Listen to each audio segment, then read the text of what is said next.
Edward Messiah గారికి నా హృదయపూర్వక వందనాలు. సార్, మీరు వచ్చి మరి మండుతున్న చిన్న చిన్న ఒత్తిని చాలా అగ్నియేసి మండించారు మీరు. మరి ఇప్పటికీ కూడా మరి ఎప్పుడు రంగం మీదకి వస్తారని మా వాళ్ళు ఎదురు చూస్తున్నారు. ఇప్పుడు మా సంఘం అంతా కూడా ఇక్కడ ఉన్న బిడ్డలందరూ కూడా ఎప్పుడు ఆయన వదిలేతారా అని రంగంలోకి మరి ఎదురు చూస్తున్నారు. వెల్కమ్ కూడా పలుకుతున్నారు. మీకు చాలా వందనాలు, చాలా థ్యాంక్స్ సార్. మీకును మీ కుటుంబానికి మీ ఫ్యామిలీకి మా హృదయపూర్వక వందనాలు. అలాగే బర్నబాస్ గారు మంచి మరి విశాఖ జిల్లా వెళ్తున్న ప్రాంతంలో నా చక్కని పరిచయస్తులు బర్నబాస్ గారు. మరి ఆయన ఎంతో మంచి హృదయం గలవారు.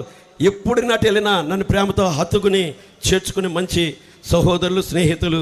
ఆయనకి కూడా నా హృదయపూర్వక వందనాలు తెలియపరుస్తున్నాను. అలాగే సుదర్శన్ గారు, అలాగే దేవా గారు, మరి వీళ్ళు కూడా అదే జిల్లాలో ఉండి ఎప్పుడు ఆ ప్రాంతం వచ్చినా నాకు ఒక అన్నదమ్ముల వల్ల నిలబడతారు.